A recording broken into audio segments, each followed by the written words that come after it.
Factor income, ठीक है, हमें पता चल गया फैक्टर इनकम क्या है, जो फैक्टर्स ऑफ प्रोडक्शन ने अर्न की है by rendering their services. Okay, clear. Next thing is the normal resident. हम यहाँ पे कुछ की टर्म्स एक्सप्लेन करेंगे कि नेशनल इनकम क्या है, the sum total of the factor income earned by the normal resident of a country during a particular year. A particular year that means it is an accounting year about which we are talking. ये एक accounting year होगा जिसकी बात हम कर रहे हैं, ठीक है। सो अकाउंटिंग ईयर हमें पता है 1 अप्रैल से शुरू होकर 31 मार्च हर साल एंड होता है, ठीक है। सो उस साल फ्रॉम 1 अप्रैल टू 31 मार्च जितने भी फैक्टर्स ऑफ प्रोडक्शन रहे उन्होंने जितना अमाउंट ऑफ मनी इनकम के रूप में अर्न किया होगा उन सबका टोटल हमारी क्या रही होगी, फैक्टर इन। ओके, तो फैक्टर इनकम हमने डिस्कस कर ली। Next we are talking about, will be talking about the normal resident. Factors of production पता है, लैंड, लेबर, कैपिटल, एंटरप्रेन्योर या ह्यूमन कैपिटल। बदले में उनको क्या मिलता है, लैंड को बदले में रेंट मिल रहा है, तो इनकम हुई। कैपिटल को बदले में इंटरेस्ट मिल रहा है, लेबर को बदले में कॉम्पनसेशन मिल रहा है, एंड एंटरप्रेन्योर को बदले में प्रॉफिट मिल रहा है, ठीक है। ये उनकी फैक्टर इनकम है। अब हमने कहा वो factors of production normal residents भी होने चाहिए एक कंट्री के, ठीक है। जिस कंट्री की नेशनल इनकम हम कैलकुलेट कर रहे हैं वो फैक्टर्स ऑफ प्रोडक्शन उसी कंट्री के नॉर्मल रेजिडेंट भी होने चाहिए, तभी उनकी इनकम, कौन सी factor income, will be considered while calculating the national income, ठीक है। Now who is the normal resident. अब नॉर्मल रेजिडेंट या फिर रेजिडेंशियल स्टेटस क्या है, या who can be a normal resident. It can be either an individual, एक individual or an institution. एक इंडिविजुअल या एक इंस्टीट्यूशन दोनों ही नॉर्मल रेजिडेंट हो सकते हैं एक कंट्री के। एक इंडिविजुअल भी हो सकता है और एक इंस्टीट्यूशन या ऑर्गेनाइजेशन भी नॉर्मल रेजिडेंट हो सकती है, ठीक है। सो ऐसा नहीं कि सिर्फ एक इंडिविजुअल को ही हम रेजिडेंशियल स्टेटस देंगे। हम कहते हैं ना ये कंपनी उस कंट्री की है, सो दैट मीन्स वो उस कंट्री की नॉर्मल रेजिडेंट मानी जाती है, ठीक है, जहाँ पे उसका हेड ऑफिस है। ओके, सो एक इंस्टीट्यूशन या एक ऑर्गेनाइजेशन भी नॉर्मल रेजिडेंट हो सकती है, clear. Second thing, second condition क्या कहता है कि ये इंडिविजुअल, ठीक है, या फिर ये institution can be or can not be the citizen of that particular country, ठीक है। Can or can not be, it is not necessary, can or can not be a citizen of that particular country. मतलब जिस country का ये normal resident है ये उस country का सिटीजन भी हो जरूरी नहीं है। मैंने पहले भी बताया था citizenship and residential status are two different things, ठीक है। सिटीजनशिप आपके पास बाय बर्थ ही आ जाती है, ठीक है, लेकिन रेजिडेंशियल स्टेटस बाय बर्थ नहीं आता है, ठीक है, it is a different thing. Okay,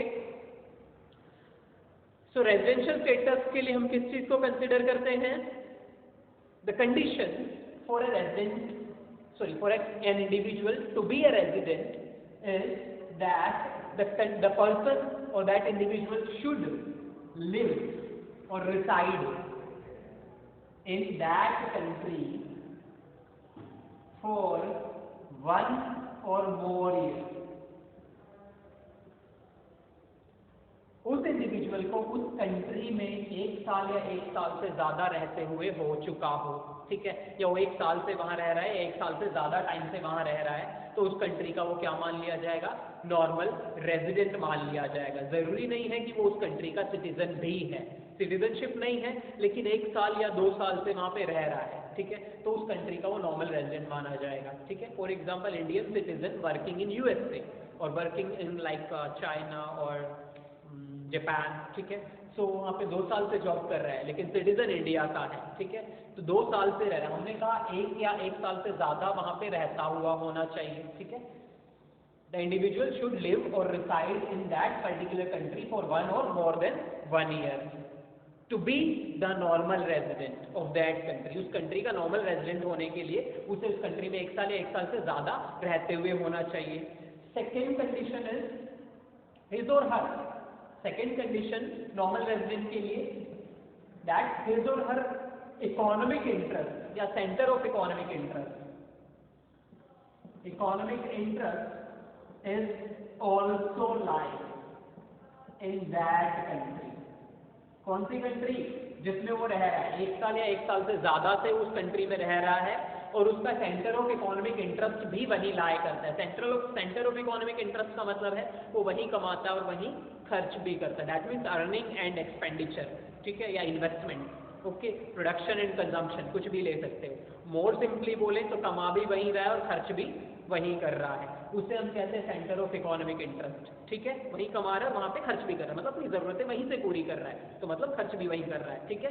तो 2 कंडीशन है एक पर्सन को किसी कंट्री का रेजिडेंट या नॉर्मल रेजिडेंट होने के लिए, और to attain a residential status of a country, he or she should live or reside in a country for 1 or more than 1 year। 1 साल या 1 साल से ज्यादा उस कंट्री में रहते हुए होना चाहिए। दूसरा, उसका सेंटर ऑफ इकोनॉमिक इंटरेस्ट भी वहां पे लाया करता हो, दैट मीन्स वो वहीं पे कमा और खर्च भी कर रहा हो। ये 2 कंडीशन अगर हैं तो उस कंट्री का वो रेजिडेंट या नॉर्मल रेजिडेंट मान लिया जाएगा, ठीक है, क्लियर। लेकिन वो सिटीजन नहीं है उस कंट्री का। It is not necessary that that person should also be the citizen of that particular country। मैंने कहा इंडियन सिटीजन है लेकिन यूएस में जॉब कर रहा है, जापान में जॉब कर रहा है पिछले 2 सालों से, ठीक है। सो सिटीजन तो इंडिया का, जापानीज सिटीजनशिप उसको नहीं मिली है या उसने ली ही नहीं है, ठीक है, सिटीजनशिप नहीं ली है, क्लियर। सिटीजनशिप के अपने अलग कंडीशंस होती है, एक तो बाय बर्थ मिलती है, दूसरी कुछ कंट्रीज होती है जो ड्यूअल सिटीजनशिप देती है, ठीक है। सो इंडिया ड्यूअल सिटीजनशिप नहीं देती है, लेकिन कुछ कंट्रीज हैं जो ड्यूअल सिटीजनशिप देती है, लाइक अमेरिका देता है, कनाडा देता है, ठीक है। तो ऐसी बहुत सारी कंट्रीज हैं जिनकी आप सिटीजनशिप ले सकते हो, ठीक है। सो हमने कहा सिटीजनशिप होनी जरूरी नहीं है और वो हमारा मैटर ऑफ कंसर्न भी है, हमें सिर्फ रेजिडेंशियल स्टेटस चेक करना है, ठीक है। सो रेजिडेंट कैसे बन जाएगा?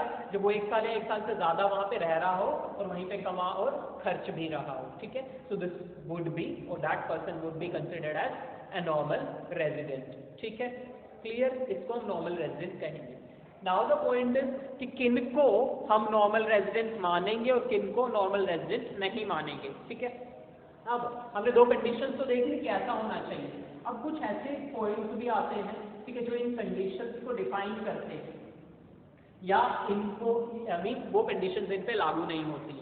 For example the international organization, हमने कहा रेजिडेंट एक इंडिविजुअल भी हो सकता है और एक इंस्टीट्यूशन भी हो सकता है।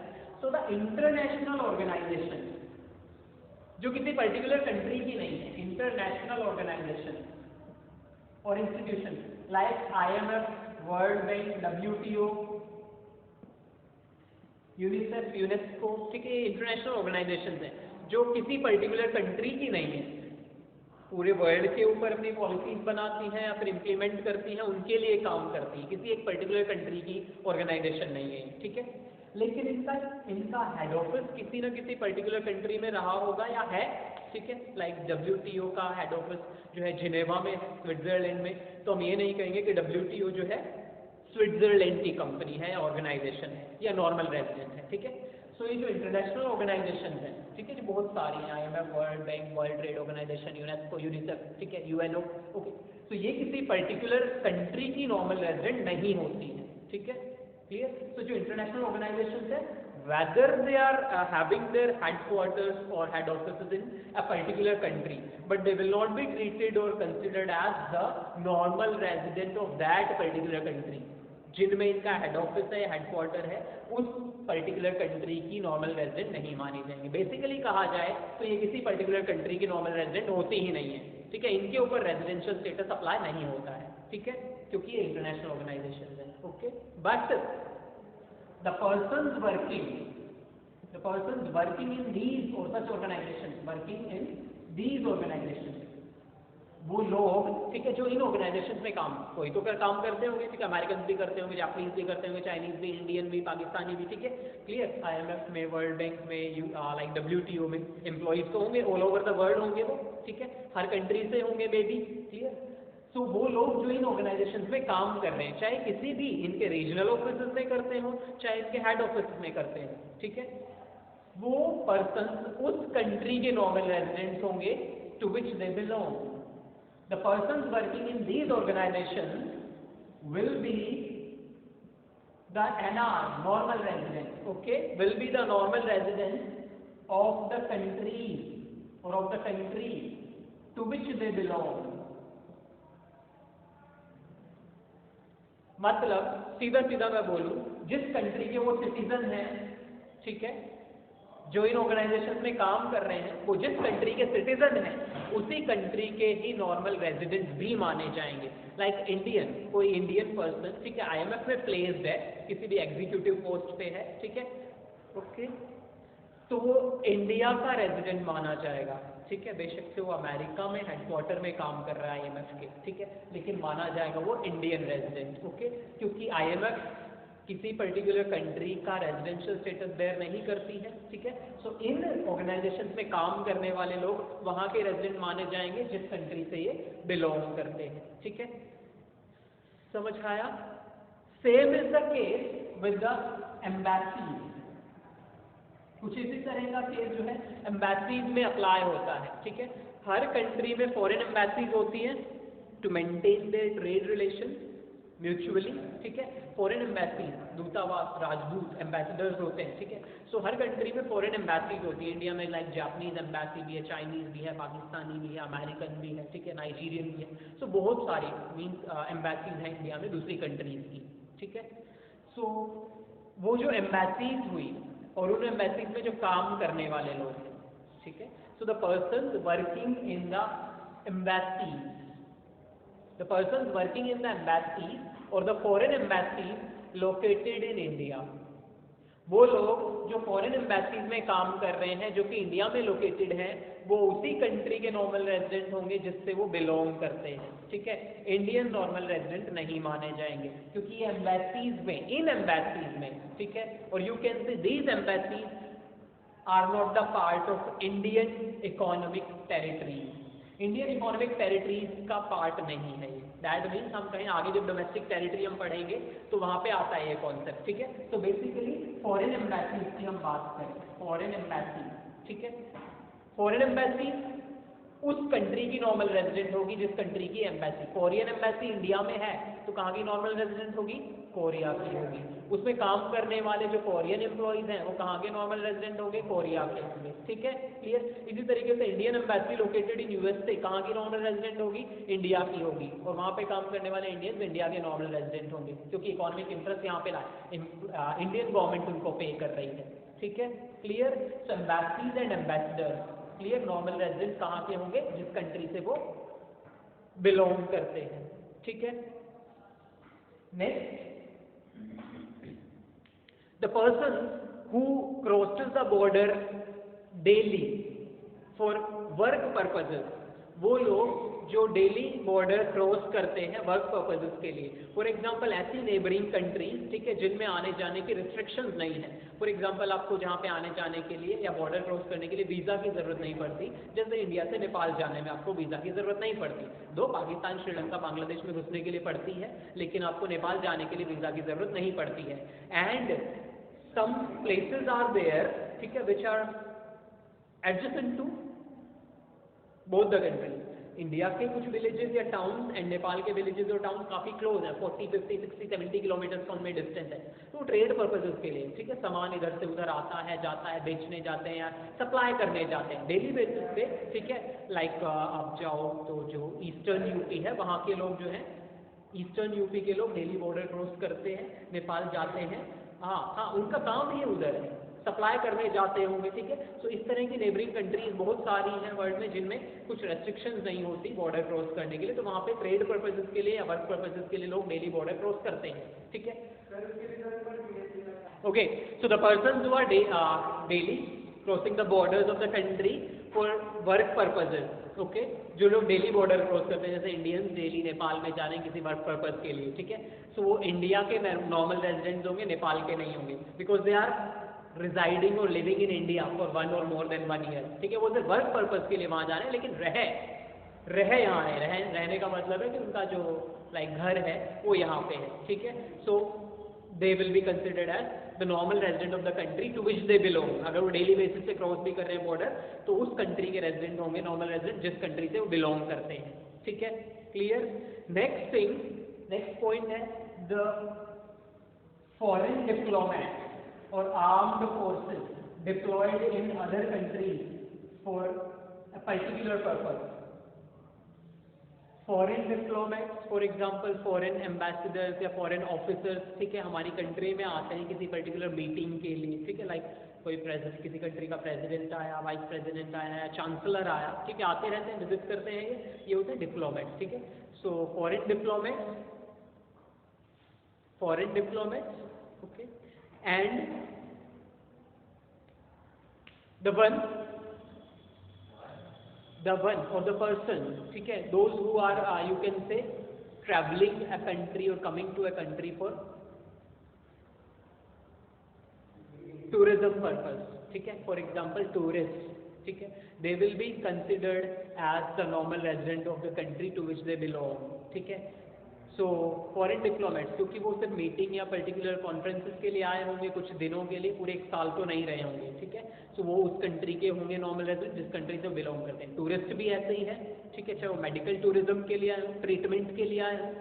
ये ऐसा भी होता है कि लोग जो है एक दूसरी कंट्रीज में ट्रीटमेंट के लिए जा रहे होते हैं, ठीक है. सो मेडिकल पर्पस के लिए, जिनको हम मेडिकल टूरिस्ट कहते हैं, मेडिकल टूरिज्म पर्पस के लिए आए हैं, सो वो भी उसी कंट्री के नॉर्मल रेजिडेंट होंगे जिस कंट्री से वो बिलोंग करते हैं, ठीक है.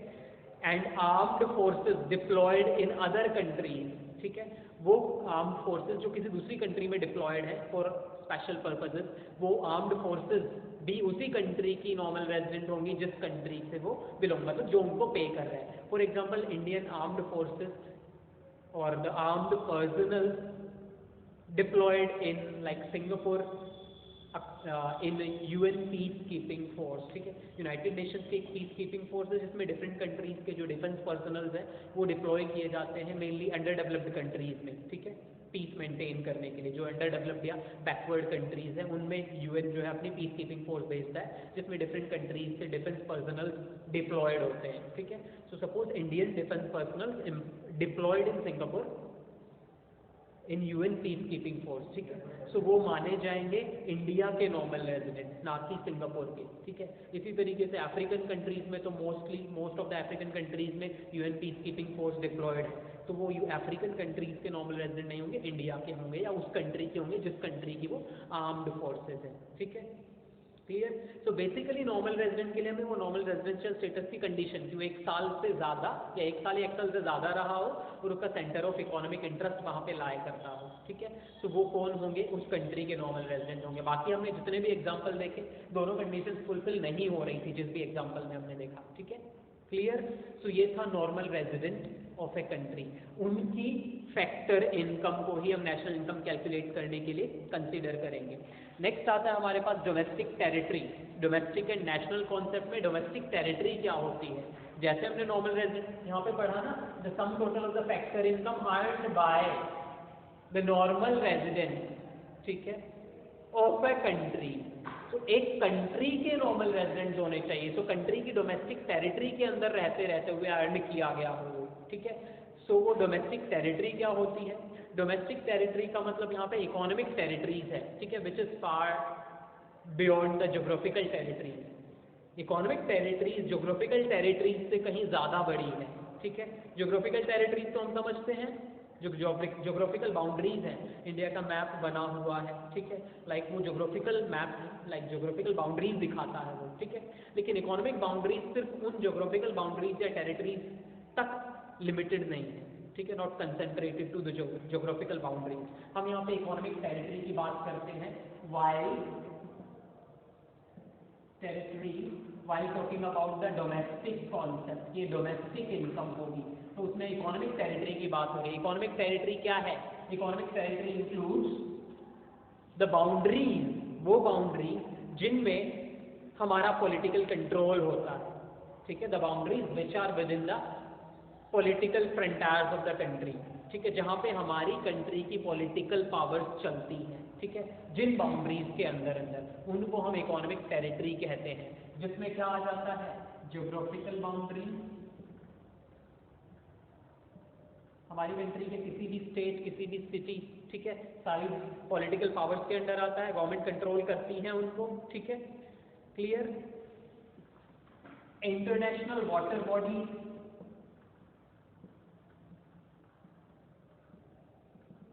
international water bodies in which the normal resident institutions are operating. International water bodies in which normal resident institutions are operating. International water bodies, for example, दो चीजें, international water bodies and normal resident institutions. वो institutions जो India के normal residents run करते हैं, चलाते हैं या उन्होंने एस्टैब्लिश किया, ऐसी ऑर्गेनाइजेशन जो इंडियन नेशनल्स ने एस्टैब्लिश की है. कहाँ पे? इंटरनेशनल वाटर बॉडीज में. फॉर एग्जाम्पल ऑयल रिग्स हैं, ठीक है, लाइक बॉम्बे हाई में, ठीक है, पेट्रोलियम रिफाइनरी लगी हुई है, ठीक है, जो कहाँ है? अरेबियन सी में है, ठीक है, पानी के अंदर है ना, काफ़ी किलोमीटर्स अंदर जाके है वो. ओके, तो वो क्या है? इंटरनेशनल वाटर बॉडीज में है. ओके, वो अरेबियन सी सिर्फ इंडिया का तो नहीं है ना, ठीक है, तो इंटरनेशनल वाटर बॉडीज में है वो. ओके, लेकिन वहाँ पे एक नॉर्मल रेजिडेंट इंस्टीट्यूशन, इंडिया की नॉर्मल रेजिडेंट इंस्टीट्यूशन वहाँ पे अपना ऑपरेशन चला रही है, ठीक है, मतलब काम कर रही है. सो वो जो इंस्टीट्यूशन होगी, वहाँ से जो इनकम अर्न हो रही होगी, या उन इंस्टीट्यूशन से, ऑर्गेनाइजेशन में जो लोग काम कर रहे होंगे, वो क्या होंगे? इंडियन डोमेस्टिक टेरिटरी का पार्ट होंगे, ठीक है.